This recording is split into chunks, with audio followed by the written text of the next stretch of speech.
السلام عليكم ورحمة الله وبركاته.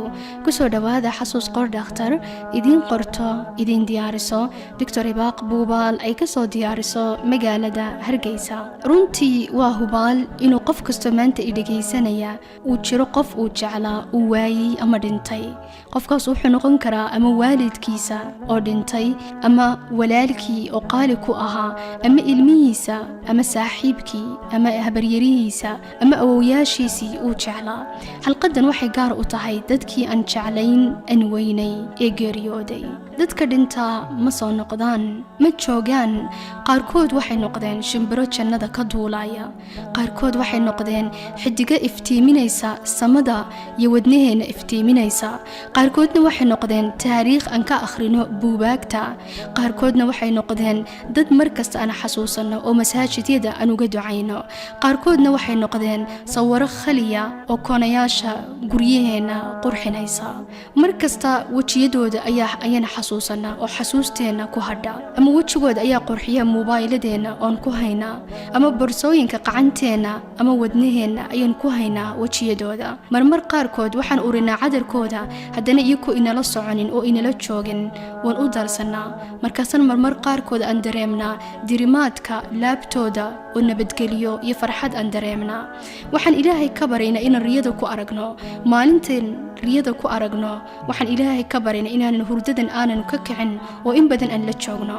markaasaan uga sheekeynaa wuxuu waqtigu inagu sameeyay oo u ashtakoona aan u sheekeynaa. waan u darsanaa sheekooyinkoodii, qosolkoodii, kaftankoodii iyo nasiixadaha ina siin jireen.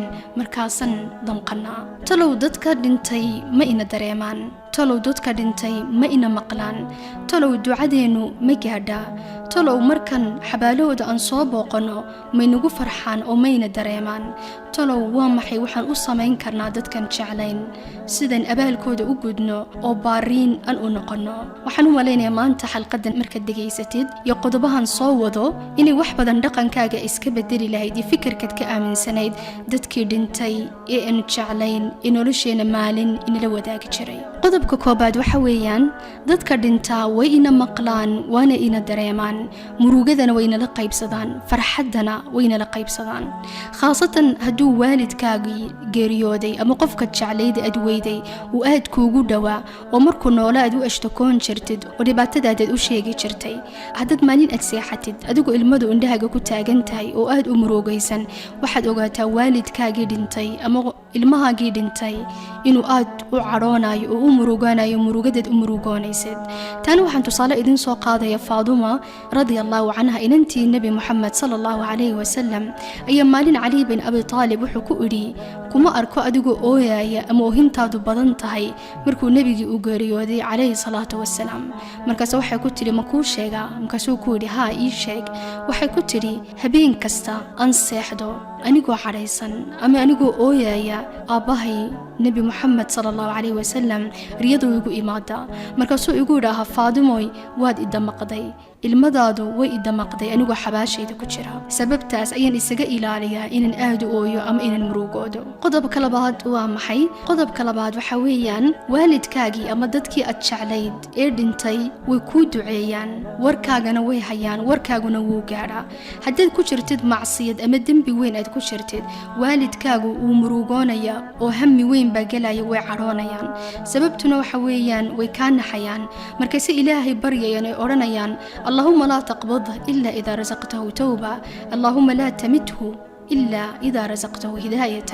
ومعنيه أي تهي إلهي يانو دمنن ونفتها كقاذن أدانت سوى هدين إلهي واحد أرسق ذات سيسا هداية يتوبد. هدو المونا ويهي قف باريا وإلهي راليك يهي وطاعد يوناك كجرا والدكيس دنتي وكفرحيا وكفانيا dadka kale dhintay ama ahli القبور ayuu ku faanaya. markaasi malaa'igtu imanayso oo taaj dahaba oo nuur leh ay madaxiisa dul saarayso ku oranaysa tan waa midhahaagii aad adduunka beertay. tan waxaan tusaale idin soo qaadayaa saxaabiga la yiraahdo Abdullah ibn Rawaha ayaa markuu dhintay ayaa maalin inankiisu ayaa ku riyooday aabihii Abdullah ibn Rawaha. sababtuna waxay ahayd inankaasu maalintaas salaat al-cisha lamuu tukanin saxaabadii Nabi Muhammad sallallahu alayhi wasallam. markaas aabihii buu ku riyooday oo kule leh inankaygu waan khajilsanahay oo waan cadhoonaya oo waad u xumaysay dadkii dhintay ama ahlul qubuur hortooda sababtuna waxa weeyaan salaadii cishaagii ma tukan haddaba waxaad xasuusataa mar kasta inaad wanaag iyo samafal fara badan aad adduunyadan aad samaysid oo aanad xaraan cunin oo cibaadka ilaahay inaanad dhibin iyo inaad qaraabadii waalidkaaga mar kasta aanad jarin qodob kale waxa weeyaan dadka dhintay waxay la mid yihiin qof jeel ku jira sida qofka jeelka ku jira uu ugu farxo in la soo booqdo uu u sugo ahalkiisa ama dadkiisu inay soo booqdaan ayuu qofka dhintayna ugu farxa uu isu diyaariyaa in la soo booqdo marka qof dhintay la soo booqdo ahlul qubuur ayaa waxay ku oranayaan cawadaada maanta ahli dunya ayaa ku soo xasuustay nabiga kaleey salaatu wasalaam xadiis ayaa wuxuu yiri marka soo booqataan qof dhintay ilaahay naftiisu ayuu u soo celiyaa markaasay fariisanayaan oo idin la sheekaysanayaan oo idin dhageysanayaan oo hadalkiina ay ku raaxaysanayaan oo salaantana dib idin ku soo celinayaan sababtaasuu nabiga kaleey salaatu wasalaam inuu diiday inaan xabaalaha hormarno hadaanan soo booqanaynin ama aanan u ducaynaynin sababtuna waxa weeyaan dadkii dhintay markay arkaan qof ag maraayo waxay moodayaan inuu u imanayo markaasay u farxayaan oo isu diyaarinayaan Faaduma radiyallahu anha waxay ku leedahay maalin kastoo aan cadhoodo ama dib nolosha ay gaadho waxaan u cararaa xabaasha nabi Muhammad ama aabahay Muhammad sallallahu alayhi wasallam markaasan xabaashiisa ka og ooya aan u ashtakooda aan u sheega waxay helay sidan u fadhiyo ay waxay ku leedahay waxaan dareemaa sidii inay qacantiisu ay timi oo garabkayga ay saaran tahay oo garabkayga u masaxayo dadkiiba waxay ku idhaaheen Faaduma taas ma wax ku gaaraba oo sababtuna aad tahay inantii nabi Muhammad sallallahu alayhi wasallam aabahana uu yahay Muhammad sallallahu alayhi wasallam waxay ugu jawaabtay ku tiri maya taas waa wax uu qof kasto uu dhintay uu la wadaago qofkii uu jeclaa